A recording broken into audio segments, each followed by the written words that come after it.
Obviously, something was wrong, something was missed, and you talk about I don't want to put a player at risk. Football is about putting yourself at risk. And they took a gamble. They thought, okay, if we put him back in the game, maybe he won't, get hurt on a short week. They put him at risk. And Teddy Two Gloves is good enough of a quarterback that it's not that big of a drop-off. Some will argue that Teddy Two Gloves is a better quarterback at this point in his career. It's all about risk. You talk about Tua taking a risk. I just don't like the communication and act like they didn't know, they were unaware that he had tremendous damage. All right, so we're going to leave that part of it for the moment. Dan was telling us earlier there is an investigation into this that is being conducted by the NFL and the Players Association into how all that was handled. There might be some results from that today. If there are, obviously, we will have them. In the meantime, let's spin it forward if we can for this team. They got off to an unbelievably good start down there in South Florida, Mike T. That feels like a very long time ago. They go play a Jets team that has a little momentum on their side this week with Teddy Bridgewater at quarterback. We're going to put the picks up there on the screen. How do you see it this weekend for the Dolphins in New York?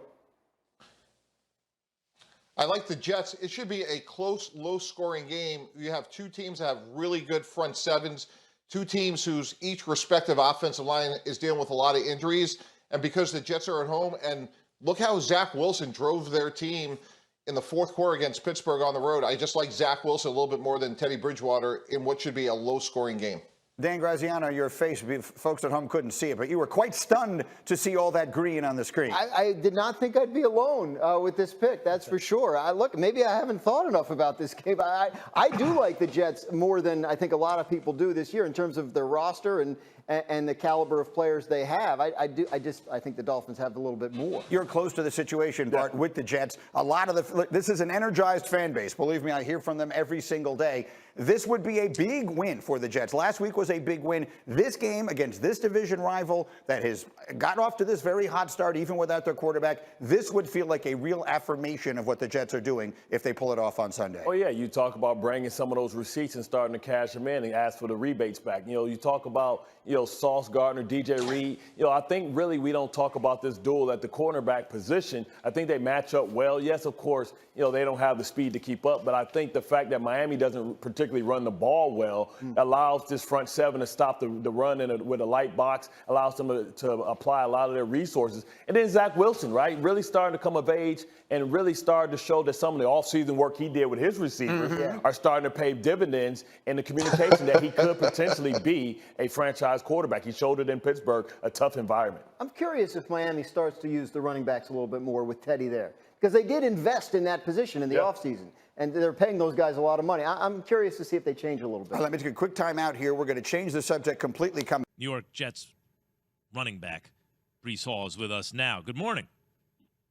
Good morning. So how did it feel scoring what ended up being the game-winning touchdown? Yeah, it was kind of a deal. I had mixed emotions about it. I felt like the ref, he should have called me. He should have called the touchdown earlier because I had reached the ball across. And if you watch the film, I had already been signaling touchdown after everybody had got up from the little scuffle, trying to say I fumbled and everything like that. But it was a punch play, and a linebacker came through free. I just made a miss and put the ball across, and I knew it was a touchdown from there. Breece, were you spooked, though, when that ball came out? Did you think, damn, I don't think I made it? No, not really, because our tight end, Tyler Conklin, he came and picked it up and literally put the ball over the line right after that. So I was like, either way, we're going to have a touchdown. So it was just like, if I didn't score it, then I know for sure he did. So I was pretty confident the whole time. Breece, Key and I, both being athletes and being around athletics our whole lives, we know how difficult it is to come back after injury, right? Especially when there's significant time off. What were your thoughts on Zach Wilson and his performance coming back after suffering that injury? Zach is Zach. He always is going to be looking to make those big plays, and it was cool just to see him getting back and playing how I know he does. He's getting out of sacks and breaking tackles and running the ball if the pass isn't there and everything like that.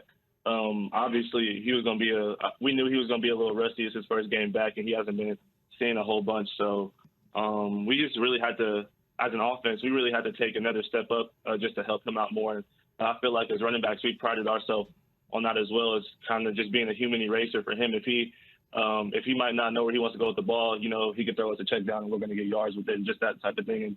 And also give him the confidence to hand us off the ball and for him to know that we're going to get yards with that. So for him, his first game back, I felt like he played great.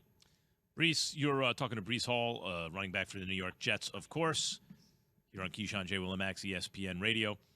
Brees, your head coach, Robert Saleh, came under scrutiny by the media, right, and fans, and was roundly mocked on this show for saying that he's taking receipts. What's it like publicly to the press? He said this, taking receipts. You guys are taking receipts. What is it like playing for Robert Saleh? Honestly, he reminds me a lot of my coach, Matt Campbell from Iowa State. You know, he's a big culture guy, and he's the type, if you're not going to buy no